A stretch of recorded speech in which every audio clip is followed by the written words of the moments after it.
मुआहिदा जो भारत अरब अमारात में स्ट्रेटेजिक पार्टनरशिप दिफा समेत 75 अरब डॉलर के 14 मुआहिदे 3 बरस के दौरान तिजारती हजम 7% तक बढ़ाने पर इत्तेफाक। क्या कहते हैं इस मुआहिदे के हवाले से मैं समझता हूँ कि टू बी वेरी ऑनेस्ट आज और कल का दिन at least I was very upset because for the first time I came to know कि आज 26 जनवरी है। 26 जनवरी को जो हमारे कश्मीरी भाई हैं वो ब्लैक डे मना रहे हैं कश्मीर के अंदर, क्योंकि पिछले 7 महीने ऑलमोस्ट हो गए हैं इन्होंने कश्मीर का नातका बंद करके रख दिया है। बिल्कुल ऐसे ही 7-7.5 लाख फौज है, पुलिस है, और जिस तरह की चेहरा दस्तियाँ, जिस तरह की सख्तियाँ, जिस तरह का रियासती तशद्दुद है, वाकई किसी से कोई छुपा हुआ नहीं है। और मैं समझता हूँ कि इवन जितने भी हमारे मीडिया हाउसेज हैं, आपके चैनल ने और इवन नवाए वक्त ने, मैं समझता हूँ कि बहुत बड़ा रोल प्ले किया है कश्मीर के लिए, कश्मीर काज के लिए और हमारे कश्मीरी भाइयों के लिए। ऑलराइट, सो व्हाट हैपन कि इन्होंने कहा जी कि एक पहला अरब मुल्क है जिसका मिलिट्री कंटिजेंट यूएई का वो आज उस परेड का हिस्सा बन रहा है जो कि आज 26 जनवरी को हो रही है। Okay, good enough. इवनिंग में then I came to know कि जो बुर्ज अल खलीफा है वो उनका जो तिरंगा झंडा है इंडिया का वो it was having that colour. ये 2 चीज़ें हो गई।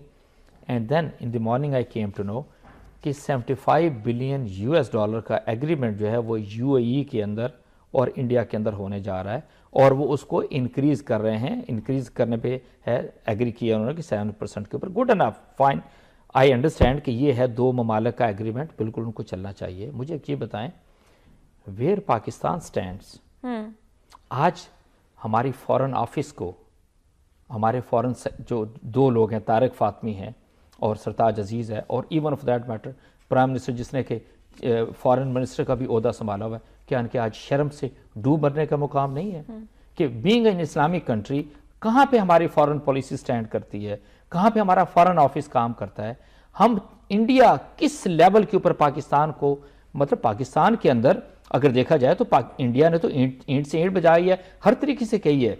बिल्कुल ठीक है। कुलभूषण यादव को ले लें, बलूचिस्तान को ले लें, बलूचिस्तान में लादगी पसंदों को फंड करना, ट्रेन करना, ऑपरेशन उनके कराना, कराची के अंदर देख लें जो कुछ हो, हर चीज सामने आई है आपके। इंडियन एम्बेसी इसके अंदर इन्वॉल्व है आपकी, बिल्कुल ठीक है, वो आप देख लें। एलओसी वर्किंग बाउंड्री के ऊपर सर्जिकल स्ट्राइक आप ले लीजिए, इसी के साथ आप कश्मीरियों के साथ जो कुछ हो रहा है, और एक इस्लामी मुल्क है वो उनके साथ 75 बिलियन डॉलर का ये आईसे के एग्रीमेंट करने जा रहा है। और मोदी जब गया सऊदी अरब के अंदर तो वहां पे उन्होंने कहा जी कि सबसे आला तरीन सिविल एजाज जो है वो आपने मोदी को दिया। अब what role so far India has played for the betterment of okay जी मिडिल ईस्ट के सारे ममालिक की तरफ उन्होंने किया। मैं समझता हूँ कि ये हमारे लिए बहुत ही सीरियस लम्हा इस वक्त सोचने का कि हम किधर जा रहे हैं, पाकिस्तान किधर जा रहे हैं, इस्लामी ममालिक किधर जा रहे हैं। आप ये वो लोग हैं, टू बी वेरी ऑनेस्ट, हमें लिहाज करने की कोई जरूरत नहीं है। और ऐसे मैं तो ये आज ये अल्फाज भी इस्तेमाल करूंगा कि ऐसे बेशरम लोग इस मुल्क को हुक्मरानी कर रहे हैं कि उन अरबियों को कहा कि आप आए और हमारे मुल्क के अंदर शिकार करें, और अगर आप शिकार आप उनको नहीं कराने की इजाजत देते तो आपके उनके साथ ताल्लुकात खराब हो जाएंगे। Is India doing all these things? To be very honest India के अंदर तो ऐसा कुछ भी नहीं हो रहा। बिल्कुल ठीक है। अच्छा, इसी के साथ मैं एक और चीज लिंक करके बोलूंगा। कल आप ही के प्रोग्राम में डिस्कशन के अंदर में एक चीज लेकर आए थे जिसमें कहा गया था कि इंडियन फिल्मों को पाकिस्तान के अंदर चलने की इजाजत दी जाए, और हुकूमत ने एक खुसूसी कमेटी जो है वो तश्कील दी थी। बिल्कुल ठीक है। कल की जो लेटेस्ट न्यूज ये थी कि उस खुसूसी कमेटी ने रिकमेंडेशंस दी हैं प्राइम मिनिस्टर को कि हाँ हालात इस तरह के हैं तो इंडियन फिल्मों को इस मुल्क के अंदर चलाने की इजाजत दी जाए। मैं let me ask one question, I am not that way negative, मैं ये कहूँ कि नहीं 2 ममालिक के अंदर हमारे ये सकाफती रिश्ते नहीं होने चाहिए, बट क्या इन सकाफती रिश्तों को कायम रखना सिर्फ पाकिस्तान की जिम्मेदारी आती है? सही। क्या आपके फनकार वहाँ जाके काम कर सकते हैं? Are they secure? क्या पाकिस्तानी फिल्में इंडिया के अंदर चल सकती हैं? क्या जिस तरीके से हिंदू शिद्दत पसंदी के साथ ये काम कर रहे हैं, क्या ये सारा कुछ वो ठीक चल रहा है? क्या मुसलमानों के ऊपर वहाँ सख्ती नहीं हो रही, कश्मीरियों के ऊपर सख्ती नहीं हो रही? क्या इंडिया वाले जो हैं वो पाकिस्तान के अंदर तमाम दहशतगर्दी तकरीबकारी की कार्रवाइयाँ नहीं कर रहे, और अब तक वो इस सारी चीज़ के अंदर हैं? अभी पिछले वीक की बात है कि आपने इतना बड़ा नेटवर्क गिलगित बल्तिस्तान के अंदर पकड़ा है जो कि फंड कर रहा था। 30 करोड़ रुपए की फंडिंग अभी तक हो चुकी थी जो कि रॉ ने की थी। उनको रॉ और जो एनडीएस का नेक्सस है वो किसी से छुपा हुआ नहीं है। बिल्कुल ठीक इसके है। बाद वर्किंग बाउंड्री एलओसी के ऊपर देख लें, निहत्ते हमारे पाकिस्तानियों के ऊपर, स्टूडेंट्स के ऊपर, बसों के ऊपर वो शेलिंग करते हैं, हमारे लोगों को शहीद करते हैं, हमारे फौजियों को शहीद करते हैं। And is a matter of shame for us. और हम कहें कि हमारे अंदर इंडिया की फिल्में चलनी चाहिए। आई वुड सिंपली से कि हुकूमत को बहुत सोच समझ के इन सारे इकदाम को करना चाहिए।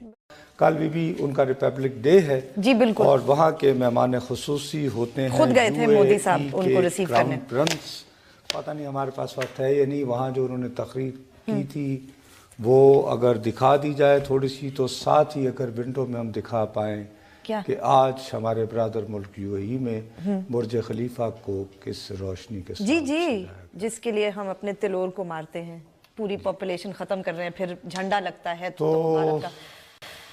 मुझे समझ नहीं आती कि सऊदी अरेबिया से देखो, उसने ये नुसरत देखो साहब ना, अपने ताल्लुकात अच्छे तो किए, ये- UAE से उसने अपने ताल्लुक, याद है क्रिकेट स्टेडियम में कितना अरे बड़ा बीबी, खिताब किया उसने। इसमें जो मौसूफ ने हम क्या- तकरीर की वो की, लेकिन ये जो सिग्निफिकेंस नहीं तो ये सारी उसने ग्राउंड वर्क डाली है तो ये आगे सारा करके, और देखो ये क्राउन प्रिंस का ताल्लुक हमारे वो बर्ड्स मारते जाते हैं और अबू फिर धाबी भी से है, हमारा नहीं लगाते। इज नॉट द नहीं क्वेश्चन, मतलब कोई बात नहीं, वो इशू नहीं है ना नुसरत। अरे मतलब अगर आप larger बिग picture में नहीं, पिक्चर में definitely, देखें ठीक तो है। इतना बड़ा, यानी प्रोबेबली ठीक है। नहीं तो जाए ना, भारत में नहीं होते तिलोर, तो वहाँ जाते हैं, वहाँ भी मारते हैं। अच्छा सारे ऐसी बात नहीं है। वो अशराफिया को दुनिया भर में इस तरह के लोग मौक़े देते हैं, लेकिन ये जो अलायंस, ये जो बढ़ते हुए ताल्लुकात है, अबू धाबी जो है वो ऑयल प्रोड्यूसिंग है, दुबई बेसिकली ट्रेडिंग हब है, राइट, ये क्राउन प्रिंस वहाँ के हैं। अच्छा, अब इनका वहाँ जाना और एक दूसरे के साथ स्ट्रेटेजिक ताल्लुकात बनाना, और ये इट्स वेरी रेयर और चीफ गेस्ट कि आप एक सरबराह को तो अपनी यौम जमहूरिया की परेड के अपने साथ तो बिठा सकते हैं, खड़ा कर सकते हैं, बट ये क्राउन प्रिंस, ठीक, यानी ये आइंदा आने वाली नस्लों पर, तो आगे की सोच है ना इसका, और उसमें भी Future फोकस planning। ज्यादा हो गया अबू धाबी, ऑयल एंड हुकूमत, क्योंकि टेक्निकली तो ये सदर मकाम तो वहाँ है ना।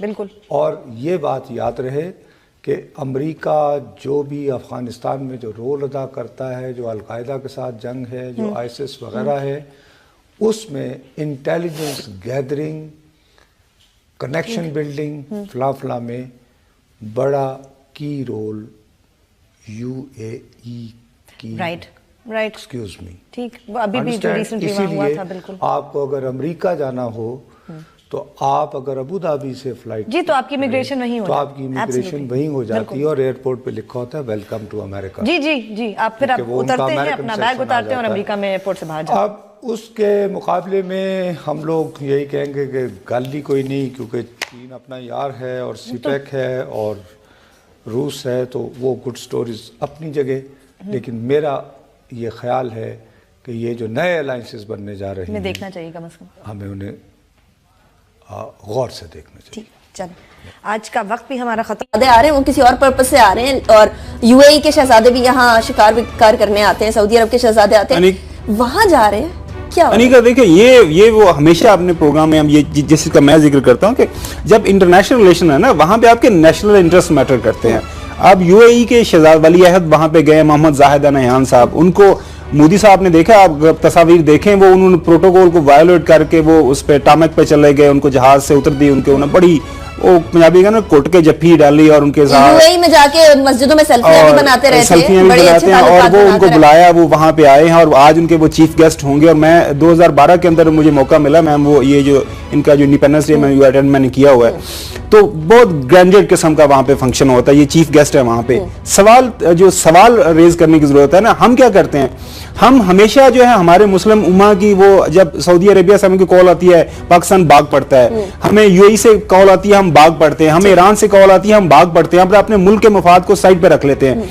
लेकिन जब अब इधर देखें, अब UAE को थोड़ा सा एहसास करना चाहिए था, उधर कश्मीर के अंदर जिस तरह जुल्म और बर्बरियत ढाई जा रही है, वहां पे रोजाना की तादाद पर लोगों बच्चों को अंधा किया जा रहा है, लोगों को मारा जा रहा है, और एक सियासी और रियासती दहशत गर्दी जो वहां पे हो रही है, तो ये थोड़ा सा मेरे ख्याल में यूएई के शहजादा साहब हैं उनको थोड़ा एहसास करना चाहिए, वहां पे मुसलमान मर रहे हैं, लिहाजा किसी और मौके पे आ जाते हैं, हम उनको रोक रहे नहीं रहे, वो एज ए सॉवरन कंट्री उनका ये राइट है, वो जा सकते हैं और वो उनकी मर्जी है जाए या ना जाए, लेकिन थोड़ा सा एहसास करना चाहिए कि इस खिते के अंदर जो इस टाइम जो एक क्लैश पॉइंट बना हुआ है बिटवीन इंडिया एंड पाकिस्तान, वो कश्मीर है, और कश्मीर में आज यौम सियाह मनाया जा रहा है। आज ये और मसला ये है कि जब हमारे इस्लामिक ब्रदरहुड की बात आती है तो हम लोगों को बड़ी खलीजें नजर आती हैं, यहाँ हम लोगों को नजर आता है गैप्स है आपस में। ओआईसी को देख ले, वो कुछ नहीं करता, कश्मीर के मामले पे हो, फलस्तीन के मामले पे हो, कोई खातिर ख्वाह चीज हम लोगों को नजर नहीं आती। दूसरी तरफ तमाम दुनिया मुसलमानों के खिलाफ होती हुई नजर आती है। अभी डोनाल्ड ट्रंप ने भी 7 ममालिक के वीजा के जो सस्पेंशन की बात की, इसके अंदर से अभी 6 का नाम नहीं आया, एक अफगानिस्तान का नाम गर्दिश कर रहा है। अगर हम इत्तेहाद नहीं हमारा होगा, मुत्तहिद नहीं हो पाएंगे, हम लोग फिरका वारियत में या जनरल तनाज़ात में पड़े रहेंगे, तो कैसे दुनिया के अंदर अपना कोई झंडा गाड़ सकेंगे सुहेल साहब? फिर तो इसी तरह रहेगा मामला। निका, उसकी जो ट्रंप की बात की उसकी बुनियादी वजह ये मुस्लिम उम्मत के अंदर जो सबसे बड़ा ड्रॉबैक है, जिसका आज अमली तौर पर मुजाहरा करने जा रहे हैं अबू धाबी के जो शहजादे हैं भारत जाकर, जब कश्मीरियों के अंदर कश्मीर में इतने जुल्म हो रहे हैं, जुल्म बर्बरियत की नई दास्तानें उन्होंने वहां पर रकम की हैं, तो यही वो अप्रोच है जिसकी वजह से 7 ममालिक के ऊपर पाबंदी लगने जा रही है और दुनिया भर के अंदर मुस्लिम ममालिक को मुश्किलात का सामने। सिर्फ यही नहीं, शेख शहजादे जो हैं वो न सिर्फ वहां जाके यौम जमहूरियत तकरीब में शिरकत करने जा रहे हैं, बल्कि आप सुनकर हैरान होंगे जो अनाउंसमेंट हुई है उनकी जानिब से भारत के अंदर 62 अरब डॉलर से जायद सरमायाकारी करने का भी ऐलान किया गया है। और ये सरमायाकारी होगी, कर्जे ये कर्ज नहीं है, जो सीपैक इतना बड़ा प्रोजेक्ट है, पूरी दुनिया उसके ऊपर उसकी लोग बात करते हैं, कंसर्न लोगों के लिए बना हुआ है, कितनी बड़ी रेवोल्यूशन है, हमें भी हुकूमत इतना बड़ा क्लेम करती है, वो कर्ज है और वो 40 बिलियन डॉलर है।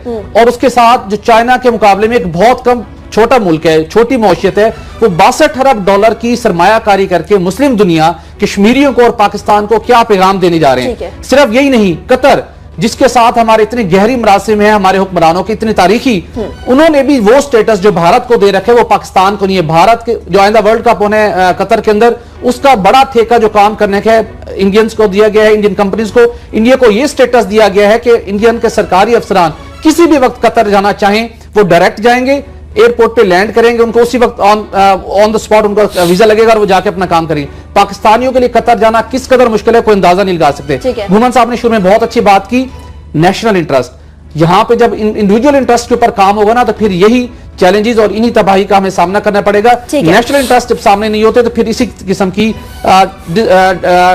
जो उसके अंदर अदम तवाज़ुन पैदा होता है और अल्टीमेटली तमाम मुमालिक उससे सफर करते हैं और पाकिस्तान खसूसी इस नतीजे में सफर करता है। प्रॉब्लम है इसके, हमारी डिप्लोमेसी और उनकी डिप्लोमेसी में बड़ा फर्क है। हमारी डिप्लोमेसी पर्सनल डिप्लोमेसी होती है, यानी अगर हमारे किसी लीडर को मसला हो, वो सऊदी अरब चला जाए, उनको जगह मिलती है, चाहे वो मुशर्रफ साहब हो या नवाज शरीफ साहब हो। हमारे किसी लीडर को पर्सनल मसला हो, अमेरिका के अंदर 10 लोग खड़े होते हैं उनके मसले हल करने के लिए। जरदारी साहब को देख लीजिए, जॉन मकेन के साथ कितने अच्छे ताल्लुकात हैं।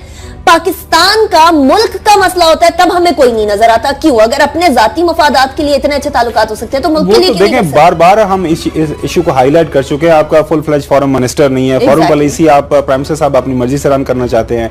आपने डिसाइड किया कि आपने मोदी की इनॉग्रल सेरेमनी पे जाना है, आप गए, आपने डिसाइड कर लिया मोदी को आपने अपनी पोती की शादी पे बुलाना है, आपने बुला लिया, सबके सामने आपने देखा जाती ताल्लुकात बहुत अच्छे हैं। इस तरह कतर से आपको खत चाहिए, पनामा के इशू पे एक खत आ गया, सोहेल ने कहा है कि एक और भी खत आने वाला हो सकता है, आज वो एक और भी खत वहां पे पेश हो जाए कि ये देखें, ये वो दलाइल हैं, ये वो शवाहिद हैं जिसकी बेस पे हमने लंदन में फ्लैट खरीदे।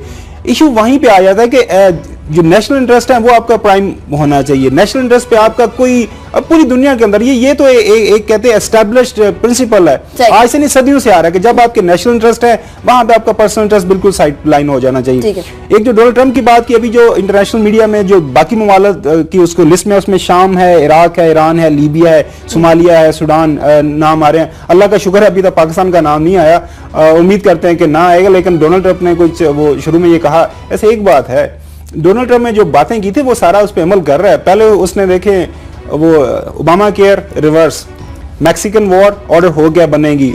अच्छा सुने तो सही ना, उसके बाद अभी ये जो कल उन्होंने एक एग्जीक्यूटिव ऑर्डर की, जो ट्रांस पैसिफिक पार्टनरशिप, वो जो पैसिफिक रिम के ऊपर सारे ममालिक हैं जिसमें ऑस्ट्रेलिया, न्यूजीलैंड, उनके साथ ट्रेड पार्टनरशिप वो करने जा रहे थे, उसको भी रिवर्स कर दिया। ये एग्जीक्यूटिव ऑर्डर्स है, अभी देखना ये है कि सेनेट में, हाउस ऑफ कॉमन्स वगैरह में इनको कितने चैलेंजेस ये जो ऑर्डर्स हैं वो कर सकते हैं, वो एज ऑफ नो ये वो चीजें वो खत्म हो गई है। चलें अब देखना है इनको कितने चैलेंजेस आगे फेस करने पड़े। देखेंगे चंद दिन के अंदर अपने वादे पूरे करने के अंदर। सिग्नेचर्स तो बड़े कर दिए, लेकिन ये सिग्नेचर्स रह पाएंगे या इनकी स्याही मिट जाएगी, ये देखेंगे।